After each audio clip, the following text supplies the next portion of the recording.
parle tellement des USA, de la Russie et de la Chine qu'on a l'impression que ce sont les seules puissances qui comptent. Après, en fonction de l'espace géographique, il y a aussi d'autres puissances comme l'Inde, le Royaume-Uni, la France ou le Nigeria qui ont une capacité de projection plus limitée. Particulièrement le cas de la France, dont le rayonnement culturel constitue un avantage diplomatique très efficace. Mais c'est aussi le cas d'autres États moins puissants qui sont parvenus à acquérir un capital politique et à exercer de l'influence. Et ça, c'est surtout possible grâce au soft power qui se manifeste de plein de manières différentes.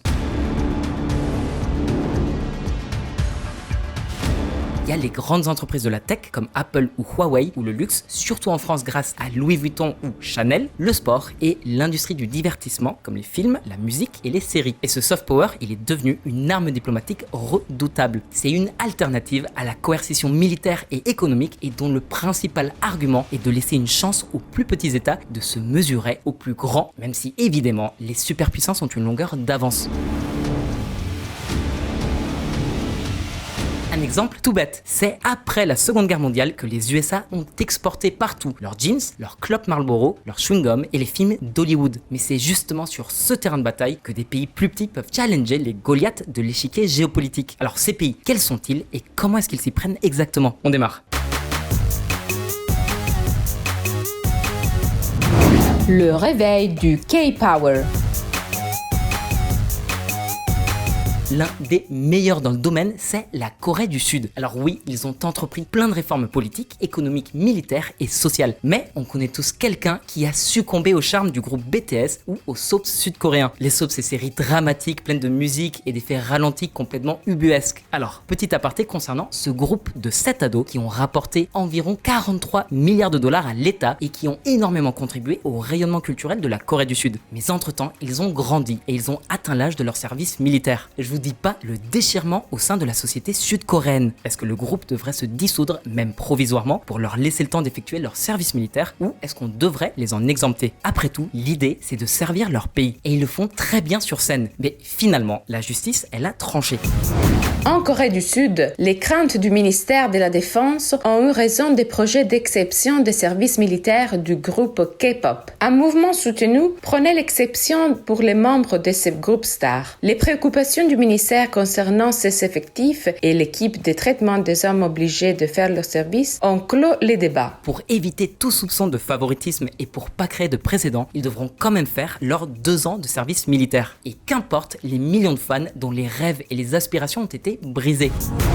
Corée du Sud, l'obligation de service militaire pour les groupes BTS freine la croissance mondiale de la K-pop. Bref, entre la K-pop, les soap opéras, Squid Games, la Corée du Sud a de quoi être fière au niveau de son rayonnement international. Ça avait commencé avec Gangnam Style, un tube sorti de nulle part et qui avait conquis la planète entière en devenant la vidéo la plus regardée sur YouTube. Et puis la consécration, elle est venue l'année dernière avec les 4 Oscars du film sud-coréen Parasite. Pareil pour la gastronomie. Il y a de plus en plus de restaurants coréens qui ouvrent dans les métropoles occidentales. C'est complètement fou quand ils pensent. À la rigueur, avec 126 millions d'habitants, le Japon c'est presque normal. Mais la population sud-coréenne, elle n'est que de 52 millions.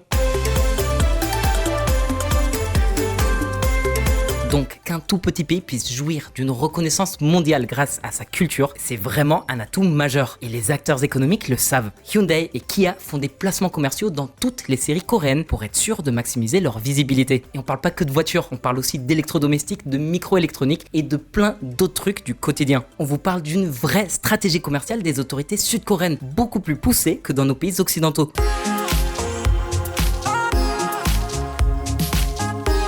Ça a vraiment commencé dans les années 90 avec la vague du Hallyu qui veut littéralement dire la vague coréenne. Et puis en 98, le président Kim Dae-jung a annoncé le premier plan de soutien à l'industrie Hallyu. L'objectif, c'était de dynamiser l'industrie culturelle pour en faire une grande vitrine du pays. Et c'était pas que des paroles. En seulement 3 ans, le budget public alloué à l'industrie culturelle a triplé. Le succès fut si retentissant que le gouvernement suivant, celui de Roh Moo-hyun, investit encore plus dans l'industrie culturelle. L'État voulait donner de la visibilité à la production culturelle sud-coréenne à l'étranger. Il s'y est pris en lançant des agences publiques de promotion.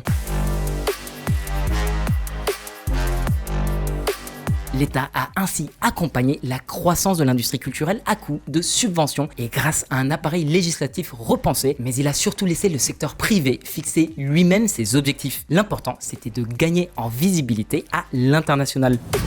La culture est apparue comme un élément indispensable de la compétitivité d'une nation. C'est une ressource économique qui produit de la valeur ajoutée. Pour suivre le rythme de cet environnement mondial en pleine mutation, la Corée a adopté la diplomatie culturelle comme nouveau pilier de la stratégie diplomatique du pays. Livre blanc diplomatique de la République de Corée en 2010. La Corée du Sud y croit dur comme fer. Même que le ministère des Affaires étrangères sud-coréen réalise des études pour mesurer l'impact du Hallyu dans chaque pays. Et en fonction des résultats, il adapte l'agenda culturel sud-coréen pour coller le plus possible aux envies du public visé. Un autre exemple, c'est le parrainage par l'État à hauteur de 20 à 30% d'un fonds d'investissement qui vise à développer et exporter la culture pop sud-coréenne. On parle d'un fonds valorisé à 1 milliard de dollars.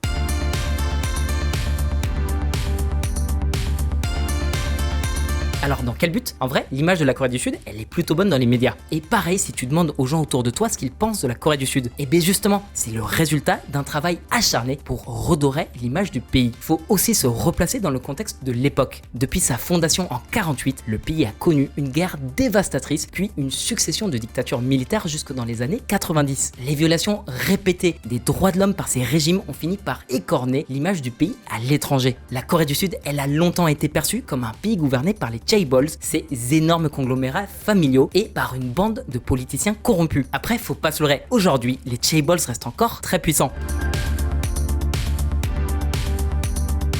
Mais bon, lorsque la Corée du Sud a adopté la démocratie comme modèle politique, les institutions publiques ont dû être purgées de leurs éléments indésirables. Mais c'était clairement pas suffisant pour gagner la confiance de la communauté internationale. Il fallait à tout prix améliorer la perception du pays à l'étranger. Aujourd'hui, les résultats de cette politique culturelle sont très visibles. D'après l'Organisation mondiale du tourisme, entre 1995 et 2019, donc jusqu'au Covid, le nombre de touristes en Corée du Sud a bondi de 367%. On est passé de 3 750 000 touristes à 18 millions. À présent, le tourisme pèse beaucoup plus lourd dans le PIB national.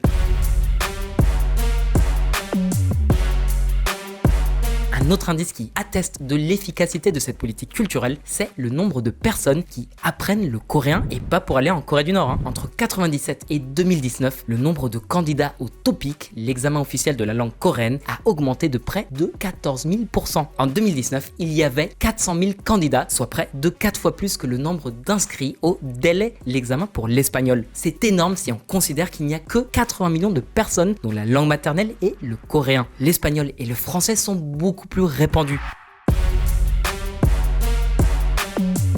Juste pour vous donner un exemple, l'Espagne dépense 170 millions d'euros tous les ans pour l'Institut Cervantes qui sert à promouvoir l'apprentissage de l'espagnol dans le monde. Alors, on n'a pas trouvé les chiffres pour l'Institut français et son réseau d'alliances françaises, mais le budget français accordé à l'ensemble de son action diplomatique dans le milieu de la culture, c'est 744 millions d'euros rien que pour 2023. Donc en comparaison, la Corée du Sud a très clairement su rentabiliser un max ses investissements culturels et son appui au secteur privé. Surtout que l'espagnol, l'anglais et le français sont respectivement la 2e, la 3e et la 12e langue maternelle les plus parlées au monde. Le coréen n'est que 20e. L'influence de l'espagnol et de l'anglais est donc beaucoup plus considérable.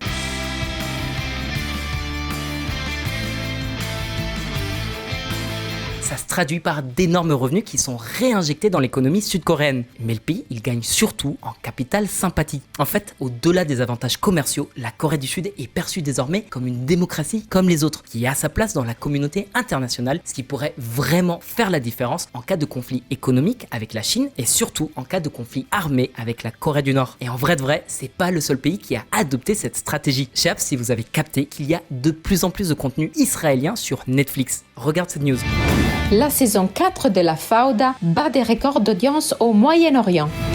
La série controversée de Netflix Fauda en tête des classements dans les pays arabes. Fauda, c'est une série en hébreu centrée sur le conflit israélo-palestinien. Au-delà de l'intérêt de la série, dont les 2 premières saisons sont très cool, c'est surtout une opportunité inédite pour Israël de faire connaître son point de vue. Bon, on a compris l'intérêt de cette tactique diplomatique, mais c'est pas la seule manière pour un petit pays de gagner en influence et de réussir à se faire entendre sur la scène internationale.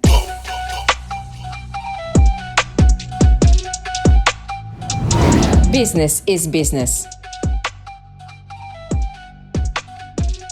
Le meilleur exemple du pouvoir du dollar, c'est le Qatar. Et on va pas vous rabâcher les oreilles avec le PSG et la Coupe du Monde. On vous en a déjà parlé plein de fois et surtout dans cette vidéo, on va vous parler d'une autre entité qui s'inscrit parfaitement dans cette volonté de peser sur la marche du monde. Donc, vous le savez, le Qatar est l'un des principaux exportateurs d'hydrocarbures au monde. La péninsule arabe s'est surtout spécialisée dans l'exportation de gaz naturel liquéfié. Et c'est comme ça que le Qatar est devenu l'un des pays les plus riches du monde. Le Qatar a tellement d'argent qu'il ne sait plus quoi en faire. Du coup, plutôt que d'investir à tout va, l'émirat en profite pour cibler des secteurs stratégiques pour gagner en influence. Il réinjecte donc une grosse partie des bénéfices provenant de la vente d'hydrocarbures dans un fonds souverain, la Qatar Investment Authority.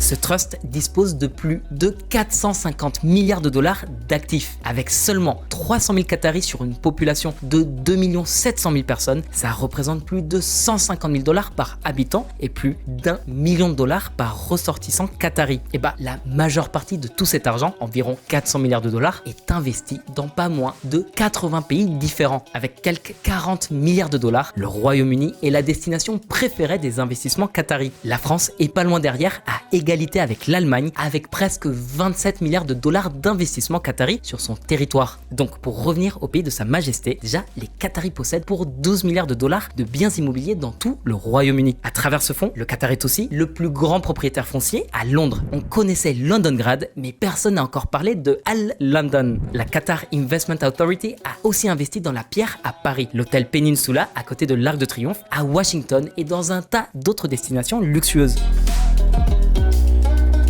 Il y a l'immobilier de luxe, ok, mais il y a aussi des infrastructures critiques dans le monde entier. On pense surtout aux ports et aux terminaux de regazéification de GNL. Pareil avec ses parts dans de très grandes entreprises. Le Qatar est l'un des principaux actionnaires du groupe Volkswagen. Le contrôle d'infrastructures critiques et sa participation au capital de grandes sociétés lui confèrent une grosse influence. Et même si on vous a dit qu'on vous en parlerait pas, ça fait pas de mal une piqûre de rappel.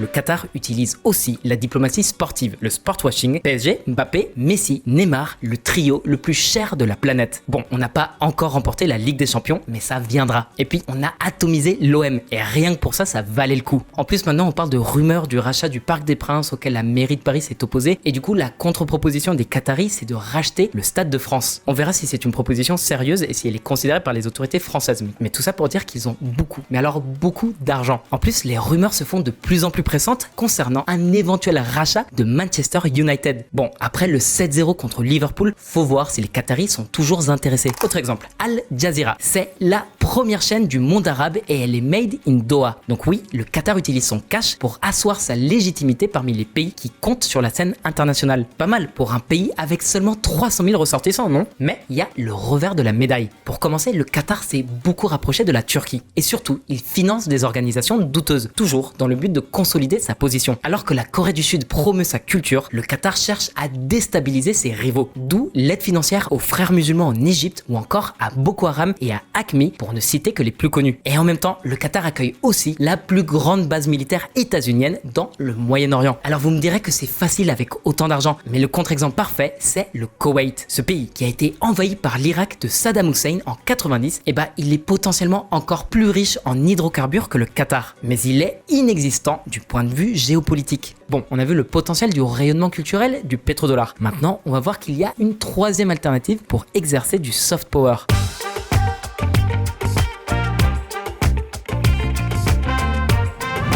Les affinités idéologiques. Une autre façon de rivaliser avec les principales puissances, c'est l'empathie. Une empathie qui peut se manifester pour un projet politique ou pour une cause. Pour bien illustrer cette notion, on va vous donner deux exemples très différents, Cuba et le Canada. Deux pays qui ont rien à voir l'un avec l'autre, à part peut-être le tourisme, et qui évoluent dans des cercles très différents, mais qui ont su mobiliser l'attention internationale grâce à leurs atouts respectifs. Le Canada, c'est surtout parce qu'il est devenu un porte-étendard des libertés civiles et de la protection de l'environnement. Déjà, c'est l'un des pays qui a le plus pris au sérieux la Déclaration des Nations Unies sur le droit des peuples autochtones. En plus, ces 2 dernières années, le gouvernement canadien a entamé un chemin de croix et déploie de gros efforts pour faire son mea culpa après le traumatisme infligé aux communautés indigènes. Le Canada creuse dans son passé pour se réconcilier avec ses Premières Nations. L'exhumation d'une fosse commune et des 215 corps près d'un ancien pensionnat pour enfants autochtones replonge le Canada au cœur du génocide culturel, perpétré sous couvert d'éducation et d'évangélisation. Alors ça peut paraître étonnant, mais en s'appropriant les problématiques des peuples autochtones et climatiques, le Canada a gagné en crédibilité. En fait, il est devenu l'un des moteurs principaux pour la signature de traités internationaux comme celui d'Ottawa en 97 qui visait à interdire les mines antipersonnelles. Pareil avec le protocole de Montréal signé en 87 qui fixe les lignes directrices pour réduire l'utilisation de chlorofluorocarbures afin de protéger la couche d'ozone.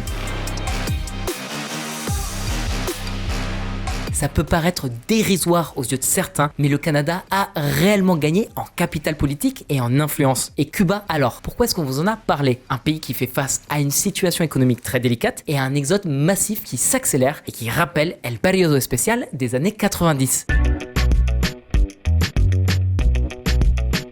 A priori, le modèle politico-économique du pays semble être un échec. Et pourtant, sans armée moderne, sans multinationales, sans fonds souverains, l'île a quand même réussi à devenir l'un des pays les plus influents d'Amérique latine, et ce, en dépit des efforts états-uniens pour la juguler. Comment est-ce que Cuba a réussi son coup? Et bah, entre autres, grâce à la diplomatie des médecins cubains. Vous en faites pas, on y a dédié une vidéo entière qui sortira un de ces quatre. Sans rentrer dans le détail, en gros, Cuba prête des médecins à des pays en situation de désert médical. Et en retour, il reçoit de la thune ou du pétrole dans le cas du Venezuela. Comme ça, les caisses de l'État sont pas vides et il reverse une petite partie aux médecins déployés à l'étranger. Après, ça reste toujours bien plus que ce qu'il gagnerait en travaillant dans les hôpitaux cubains. Mais l'influence de Cuba va beaucoup plus loin. Malgré ses fragilités évidentes, le pays est l'un des seuls qui parvient à résister à la suprématie états-unienne et c'est précisément ça qui constitue son pouvoir d'attraction. Quand on parle de lutte anti-impérialiste, l'autre pays emblématique de la région, c'est le Venezuela. Et bah, les dirigeants vénézuéliens vont justement se former à La Havane dans l'école des cadres du parti. Et puis, les services de renseignement cubains sont très impliqués dans la politique interne vénézuélienne. Maduro, l'héritier de Hugo Chavez, leur délègue beaucoup de responsabilités au sein de l'appareil d'État. Or, l'influence cubaine dépasse largement ses frontières et s'étend à l'ensemble de l'Amérique latine. Cuba n'a pas hésité à manifester son soutien à des partis politiques ou des plateformes d'échange comme le Forum de Sao Paulo où ont émergé des personnalités comme Rafael Correa, Evo Morales et Manuel Zelaya.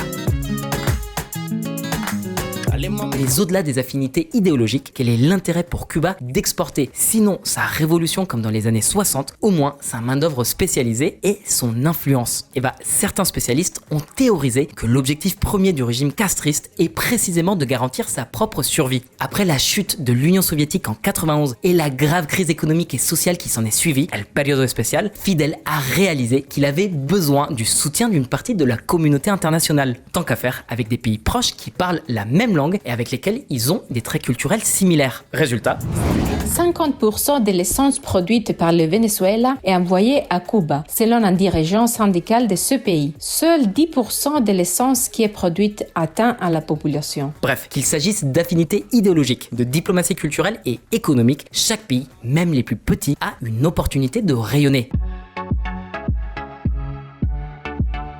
Les dirigeants sud-coréens, israéliens, canadiens, cubains et qataris l'ont bien compris. Maintenant, à toi, d'après toi, est-ce que ce genre d'influence peut perdurer dans le temps? Et quelles seront les prochaines superpuissances du soft power? Tu nous dis, oublie pas de t'abonner, de liker et de partager, c'est ce qui permettra à notre chaîne de grandir et donc de gagner en rayonnement, en crédibilité et en soft power. Merci et à très vite.